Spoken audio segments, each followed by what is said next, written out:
Hello, hello. Hello, how are you? Do you, I'm good. How are you? Everything is good. You know, busy. Busy. That can be a very good thing. That can be a very stressful thing. Yeah, it can be a bit of both at this stage. Okay. Okay. Sweet. Nice to talk to you again. I'm glad Great. I made it in time. It was rather spontaneous, and I just came home from the physiotherapist. I was like, oh, okay. Well, you got right on time anyway. So, what are you doing physio for? Got any injury? Yeah, for my foot. Oh, I I heard it 6 weeks ago.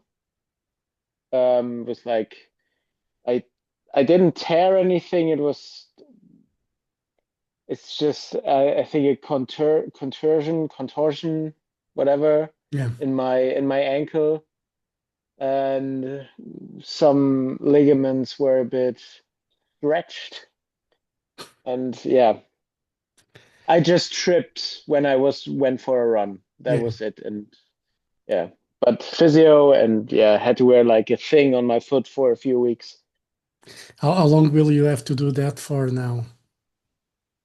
For now, this was my last time of physio, but I will have to go again because I don't have my mobility back yet. Okay. Not all of it, at least. But I can play shows standing and running around again. I played 2 shows in a wheelchair. How was that experience? Weird? It, yeah, weird, interesting.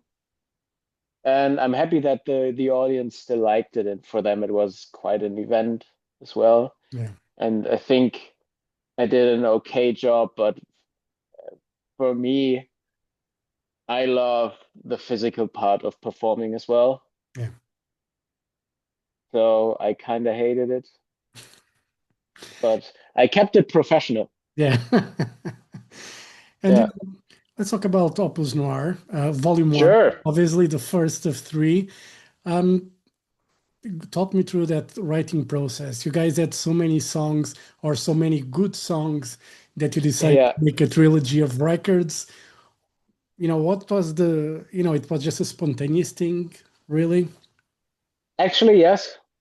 I mean, we didn't start writing with the intention of making a trilogy. I think that helped us out in the long run that we just started writing for an album, whatever that might be, and now it became a trilogy because we didn't put the pressure on us of doing a trilogy. We just started writing at the start of 24. And obviously, we had an overall theme of what we wanted to achieve. We wanted to go very, very dark again. Some people say again. I personally don't consider it going dark again, because it feels very different to what we've done before. Yeah. Um, but yeah, we started writing, and instead of, for example, like on Blood and Glitter, commenting on an outside world and looking at the world around us, we started looking at the world inside of us. And we're talking a lot about the quote unquote darkness in us, why it is a bad thing sometimes, why it can be a good thing, and what is all there to explore, because there's a lot to explore. um, and for what we think, there's a lot more to explore than to write a happy album, or a more joyous, less melancholic, less dark album. And I guess that added to the fact that we were able to write so many songs from which we all thought we can't throw them away. Yeah. So there was a point in the writing process where we were like, okay, we have above above 20 songs already, and we were initially planning on just writing a regular album with like, I don't know, 12 songs.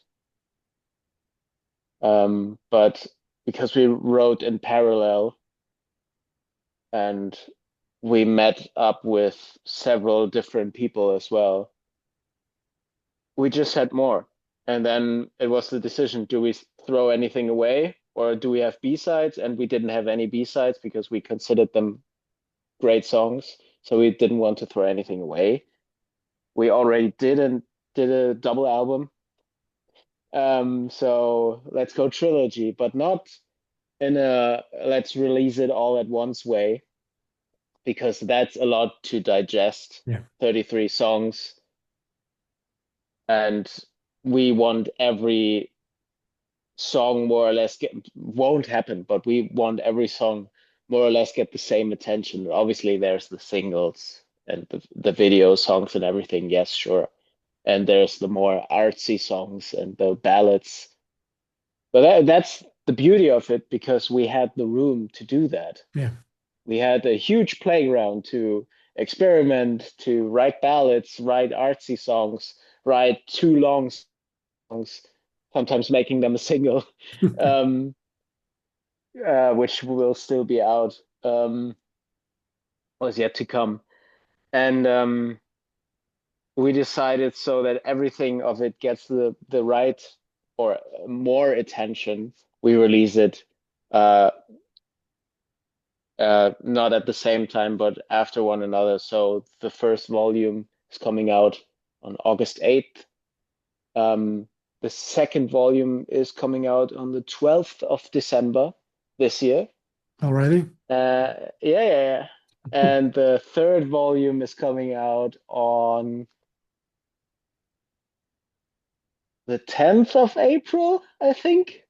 Definitely in April, but I think it's the 10th of April. So all Yeah. the 33 songs are completely recorded, done, or you still have to do some work on them? No, everything's done. We treated the whole production process. So after writing the recording and mixing and everything, we treated it as one album. So everything is very coherent and homogeneous. So nothing sounds super different to the first volume, for example. So it's all sonically and the overall vibe and what you get, it's one album, which was very interesting going into the studio with your guitars and recording 33 songs. Well, not 33 because one song doesn't have guitars on them. Ooh. And one song was already recorded, Lords of Fire. Yeah. Um, so 31, but still, that was quite interesting and fun. It was really fun. Yeah. I actually, I because we had to change the recording dates, I had to take my guitars with me on vacation so I can prepare for the studio. So every day I was staying in the hotel room and my wife was going to the pool um, already, and I stayed in the hotel room for 2 more hours and practiced like all the songs and got prepared for the album. So the amount of songs that we obviously didn't have 33 days of recording. We had 8 days of recording. 8 days. Eight days of guitar recordings. Um, but it worked all great. We needed seven. Yeah. Well, that's, and obviously picking up songs for volume one, how, picking songs for each volume, how did that choice came about? It was just like, let's create a program and random numbers. No, that wasn't that easy actually because we do have um, apart from the fact that we have some ballads here and there, some more experimental songs which can't be all on one volume. So you first of all you have to separate the Yeah. all the singles that you consider singles among the three volumes. You have to separate all the ballads. So one volume isn't a completely slow uh, album.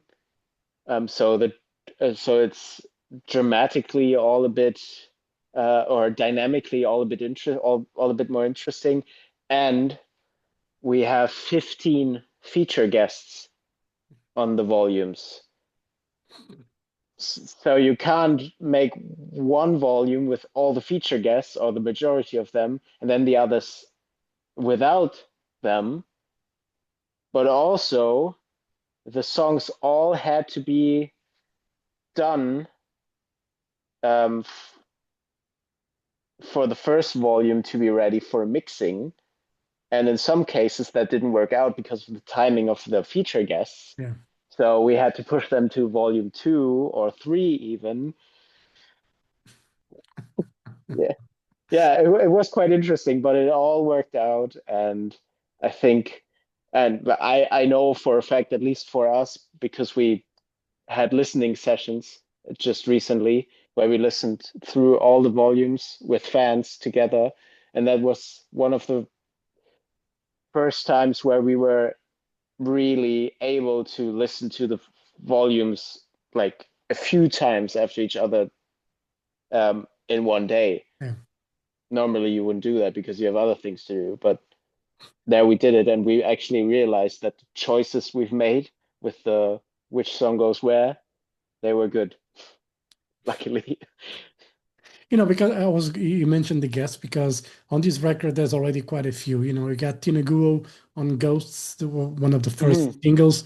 Today you guys released the one with Sharon from Within Temptation, and you got the song with Feuerschwanz. Obviously that was known. You got Dead Stars as well.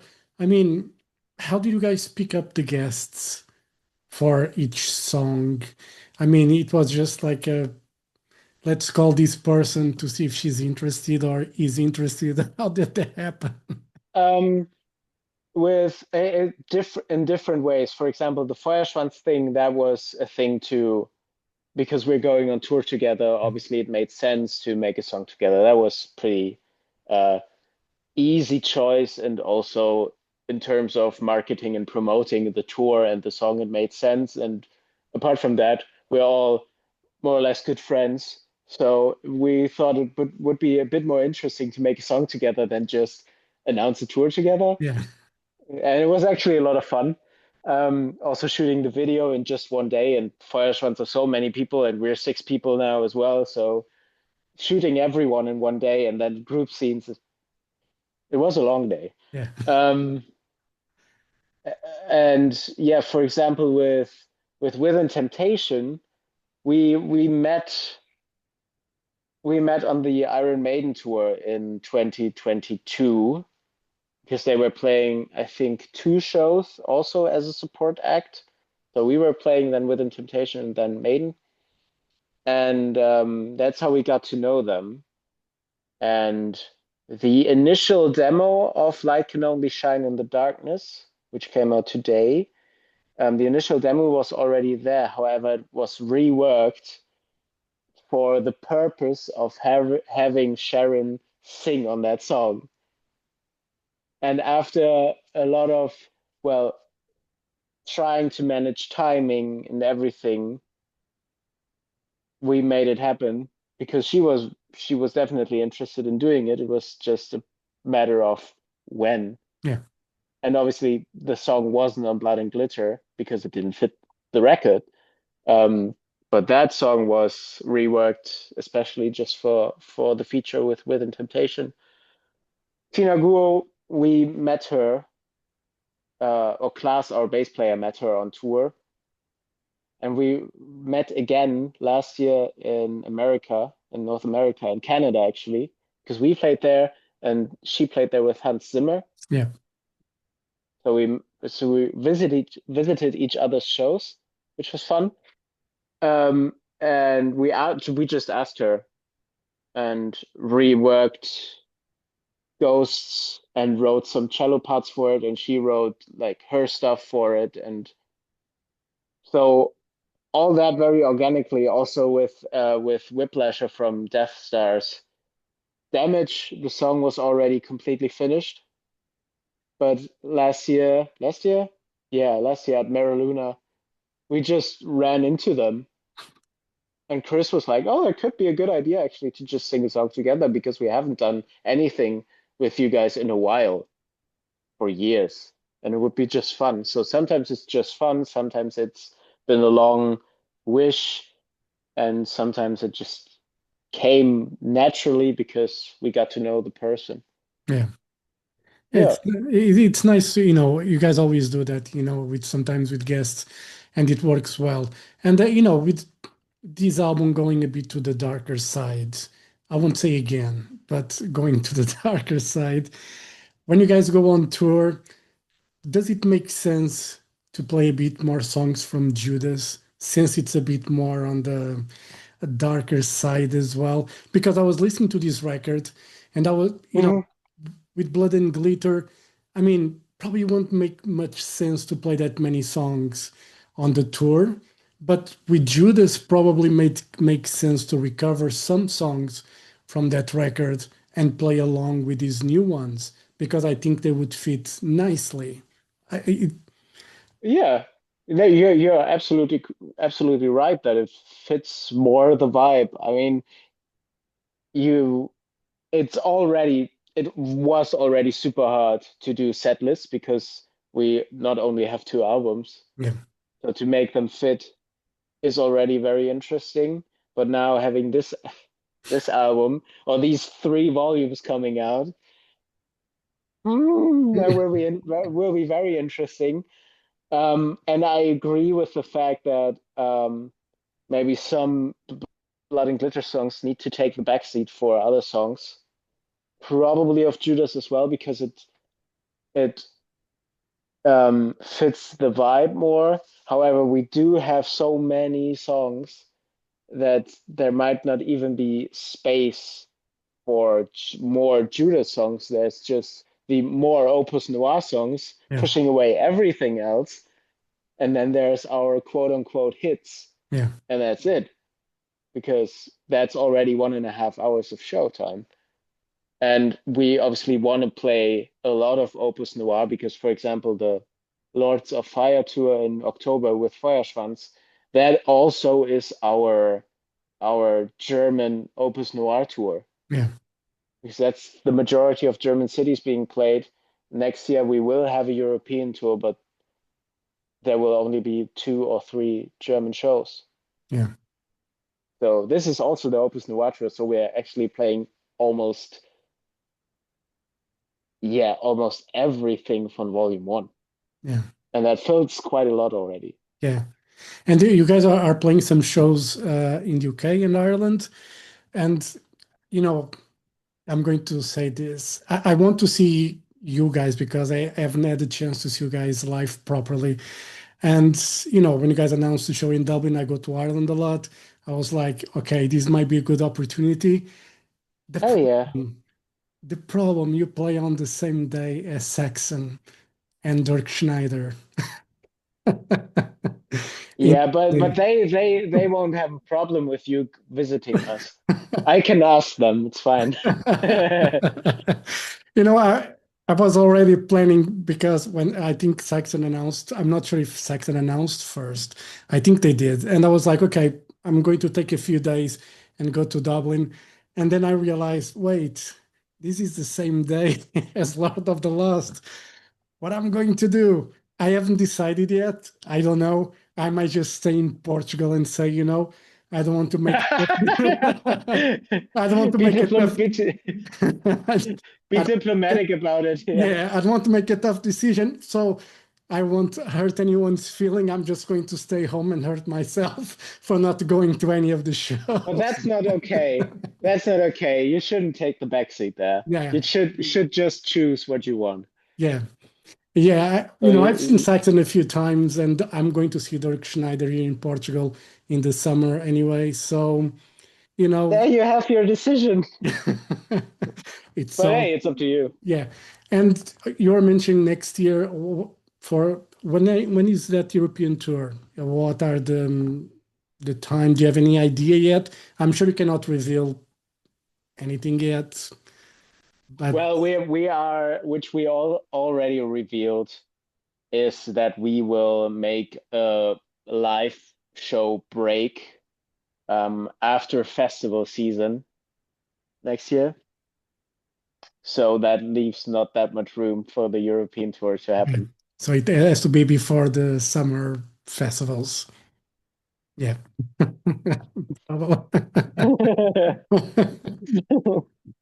So with, Yeah. with with these three volumes and a break coming after the summer, what are you going to focus? Just rest? You're going to write music, a project, something that you wanted to do for a long time? What is the idea?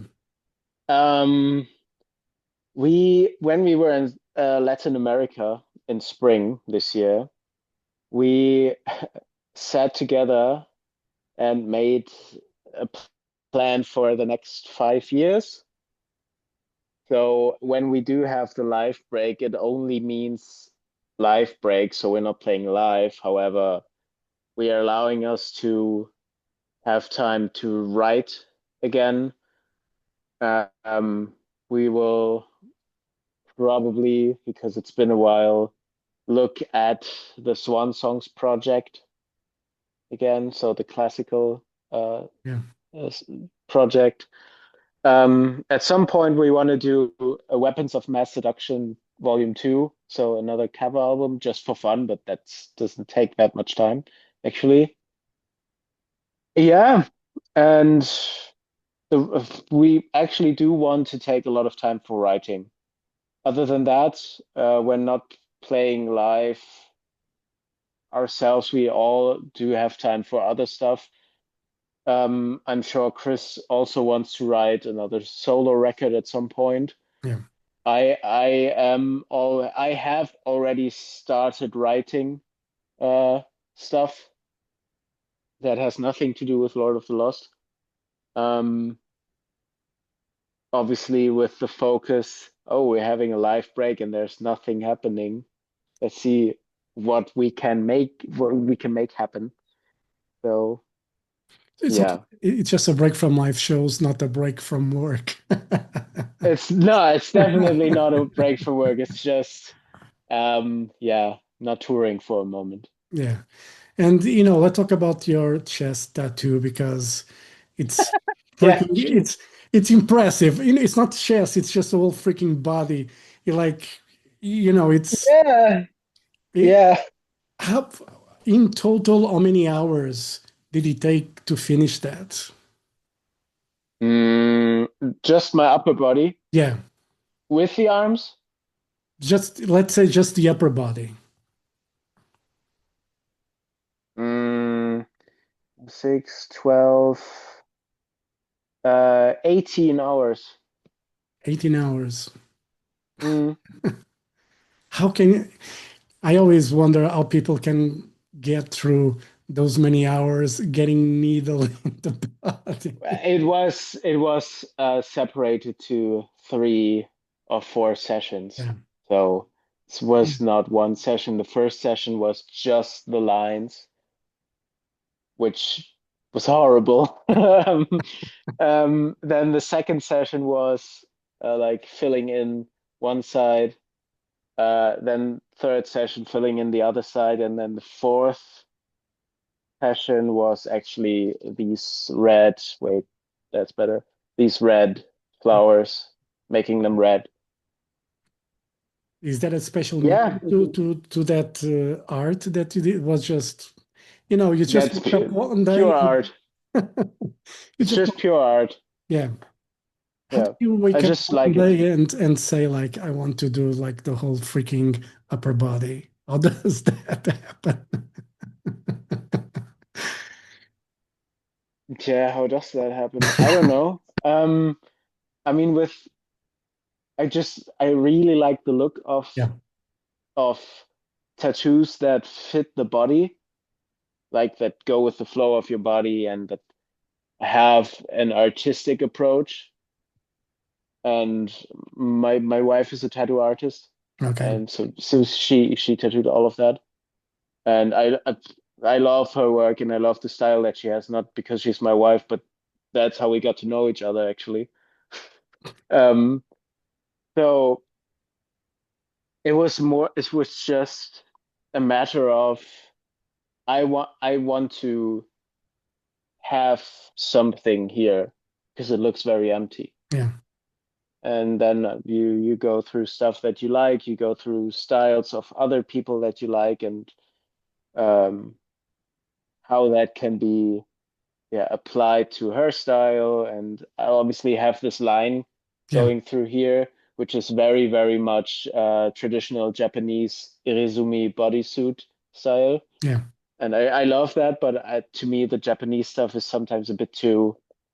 too colorful and too yeah, it's not fully my kind of thing, but some nods to it here and there because that's where it comes from, the bodysuit stuff. Yeah. This bodysuit stuff, at least. I love that.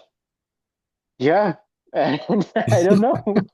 It's quite, you I know, guess, you did something that, and when I see people doing tattoos, and I have a few friends that have like the whole body covered, legs and arms, you know, I say like it's great that you're able to do that. I don't have a single tattoo, and I probably won't have any single tattoo.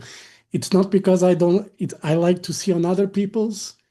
I don't see yeah, myself having on mine.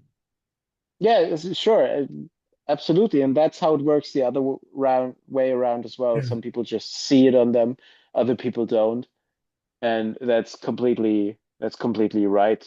I mean, you should do what you see, and at some point well, it's also sometimes what you surround yourself with. You get kind of influenced by it, and then you make a decision if you like it or not. And you're probably at some point will be one of the rare people that are not Not, tattooed at all. There are so many people having at least something on their body. yeah.